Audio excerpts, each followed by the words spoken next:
Karthik, Cornerstone uh, has a great vantage point for the jobs of today and the jobs of the future. And we've all kind of heard about how artificial intelligence is changing business and it's changing culture and life.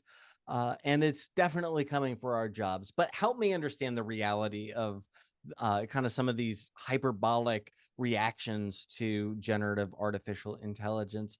Uh, how is AI evolving and how is it evolving with business and with work?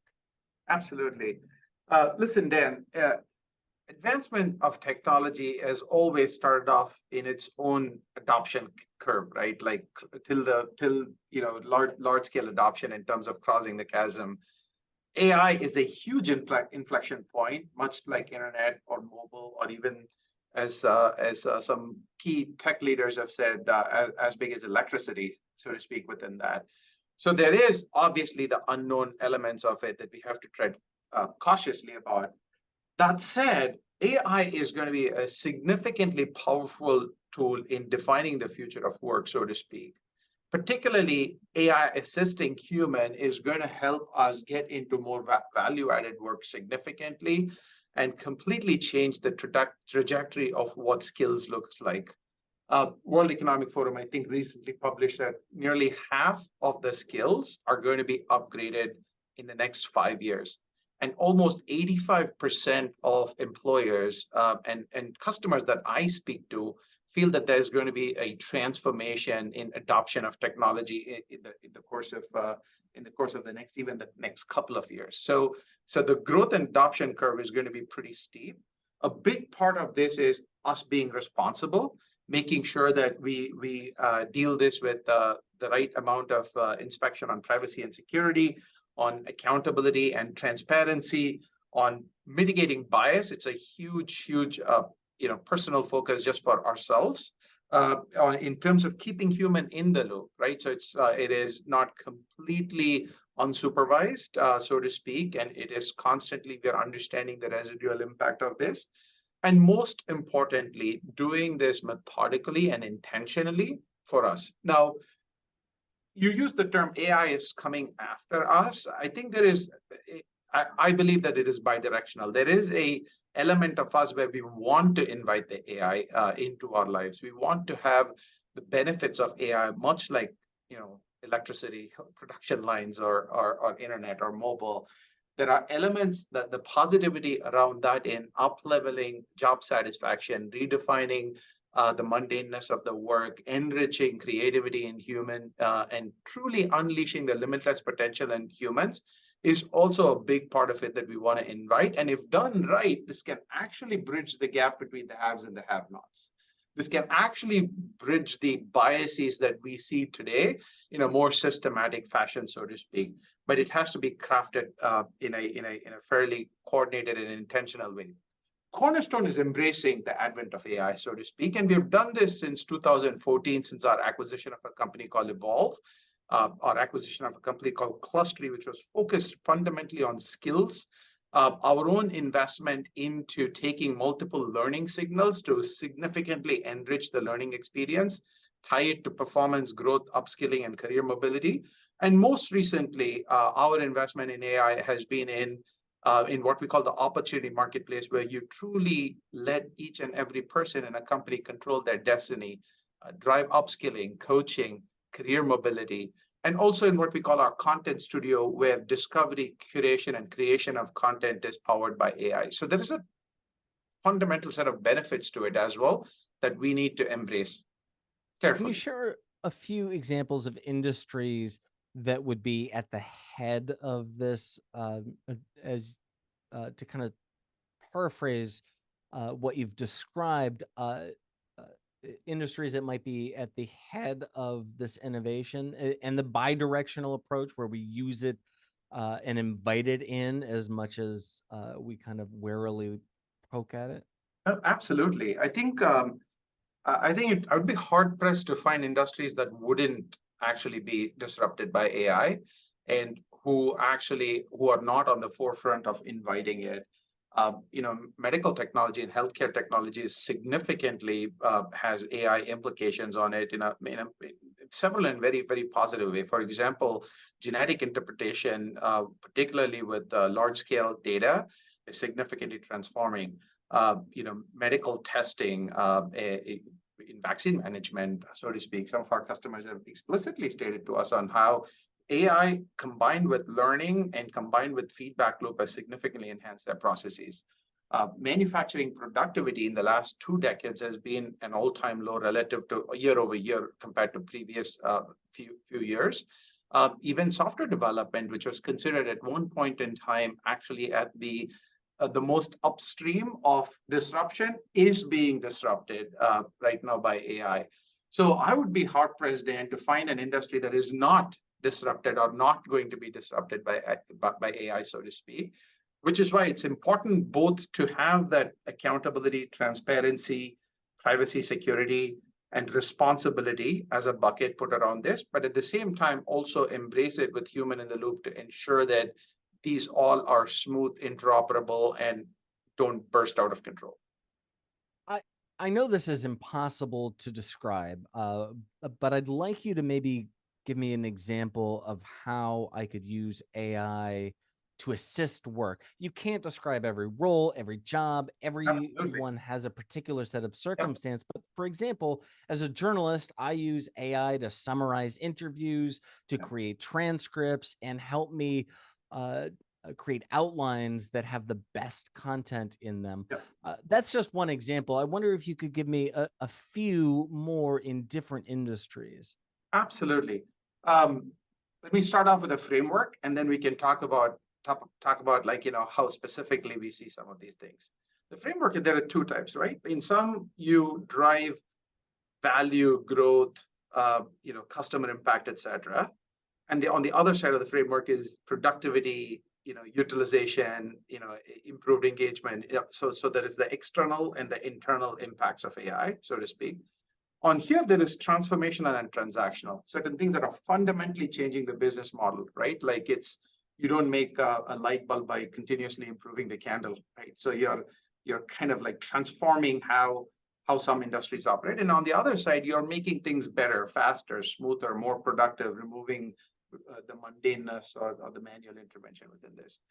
Let's take our own, ability of in my sphere of talent mobility, growth, performance, etc. around this. Imagine a AI-powered coach, right? So growing up in large companies like GE, PayPal, I've always had the pleasure of amazing mentors for me, right? Mentors that have told me what to do at what point in time, what courses to take, what projects to throw my name in the hat for, how do I do board presentations, how do I build executive presence, how do I embrace DE&I, etc. around this. I've been lucky and privileged to have these people. Imagine democratizing that luck and normalizing that privilege such that everyone has a coach, a personal coach, much like how Uber made a limo service available to the masses, right? Similarly, have a coach that could nudge you, that knows you at a deep personal level, that understands the pattern in which you read personally, whether you're a neurodivergent learner or a non-neurodivergent learner, whether you like to do it in bite-sized chunks or in long-form learning, whether you would like a summary of the article or not, who nudges to say that, hey, you have this deliverable. I don't think you're fully aware of the implications of this. Here are the things that I want to quickly review for yourself. Or sniffs the industry and understanding that I'm a financial analyst and here is where financial analysis is being disrupted by upcoming technology. Here is a quick understanding for you. Think of the life of a journer with a personal coach this way, and then that can be extended like to other spheres and elements as well, right? At that point in time, you are learning continuously. You have someone nudging you at the right time to do the right thing. You are adapting, and the content is so personalized and tailored for your style of learning, your style of absorption. Then you have a copilot who can then summarize it for you, remove value-added, non-value-added activities, just like you said, running summaries for you in your voice. So there is the large learning models, then there is Dan's learning model, right? So understanding Dan and Dan's patterns of behavior, etc. that is a one great example of what it can, what AI can do and be a powerful source for us. Similarly, in everything that we do, from driving, from restaurant reservations, from any creative art form, so to speak, where there are 80% of the creativity and 20% the mundaneness, you start expanding then the human creativity and start augmenting it. I feel like, as I said, every single industry is going to go through this disruption right now, categorically. I think that as you're kind of describing this, I think about this broad spectrum of industries, from, like you said, a financial analyst all the way to creative industries. And I frequently have artificial intelligence described to me by creative professionals as like Adobe Creative Cloud. It's something that is a tool. We would never go back to editing video or audio on tape. We only use digital because it's a tool that compresses time and increases quality. I wonder, is this an accurate representation of AI, or is it an oversimplification of AI? I think it's the truth is always somewhere in the middle between this, right? There are three segments to this. One is removing the mundaneness in what a person does. That is, almost all of us invite that, right? Like whether it's summarizing activities for you, significantly improving your ability to respond to top nudges and pings, etc. around this. So all of the stuff that we don't like doing, but we are doing today, right? So that is one portion of this. The second portion of this is assistance in the creative space with you as the origin. And then how does it augment your own creativity, and how does it bring out better inspiration for you to do it, because of the fact that the AI knows you at a deep personal level, how you think, etc., and it understands the externalities with a processing capability that is admirable. And then the third portion is exactly what you said, right? Beyond these two, how can then I push my envelope of creativity so high beyond what I'm able to think, just because of the fact that my mind share on all of this mundaneness is gone. So the world is a better place now, right? Like, because you're pushing your envelope of creativity, your compute power is lower than what an AI can compute, etc. So far as we take care of stuff that keeps it in a box and responsible, things like being conscious of inaccuracy, being conscious of hallucination in AI, right? The generation of false or misleading information that you are hallucinating, that the AI is starting to hallucinate just because it's trying to fit some pattern that is actually non-existent. Bias in AI, right? Because AI is created by humans, so you have actively countered that bias. And sometimes it could get to a point of lack of creativity that all of us say use a particular generative AI tool to summarize our words. All of us start sounding the same. Resistance is futile. So how do you get away from that? And lastly, explainability is important, right? When you do all of this, you still want to be in a position to step back and say why this was done, so to speak, without throwing up your hands and saying, I don't know. So once these 5, 6 things, including privacy and security, are boxed around, the rest of it is truly unleashing limitless potential in terms of what can or should be done, so to speak, in harnessing the power of AI.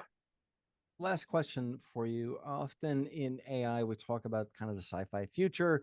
And I mean, that's fun stuff to talk about and think about, but tell me about the next 6, 12, 18, 36 months in artificial intelligence and business. What is the reality?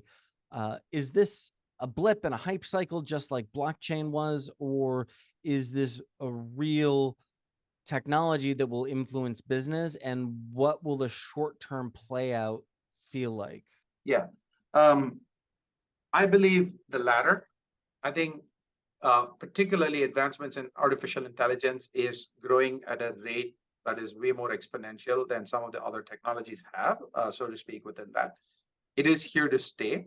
And I think artificial intelligence is also democratized, or it's leveled the playing fields for many people in such a way that it is embraced a lot more. Whereas Uh, you mentioned blockchain. Blockchain needed a level of compute, etc., around that, that the barrier to entry was high.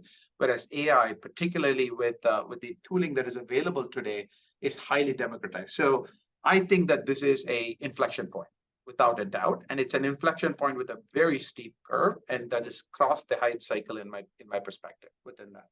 So internet, mobile, opening up ecosystems, kind of stuff. I think the fundamental transformation that this is going to make is personalization.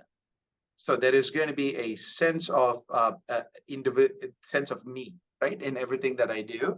So the mass customization is going to actually significantly narrow and converge into very specific personalization, whether it is in learning, growing, career mobility, uh, a creative field of arts, scientific enhancements in terms of making recommendations, drug discovery.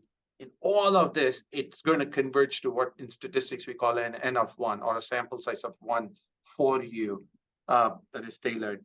It is going to significantly enhance how we think about adaptability and agility, right? So the Darwin theory that the species that survives is not the strongest, but the one that is most adaptable. This is going to enhance artificial intelligence as a function, is going to enhance our adaptability on our ability to continuously learn and evolve ourselves in a human assisted way. And lastly, we are gonna have more insights. Both, the left brain and the right brain people are going to have assists in terms of data driven decision making. Right. So right now, a vast majority of us are thinking and feeling, others thinking versus feeling, etc. In cognitive terms. I think there would be a convergence in terms of the decision making ability of converting how someone expresses into mathematical frameworks, etc. So there would be some level of democratization in that insights, analytics, decision making sphere as well.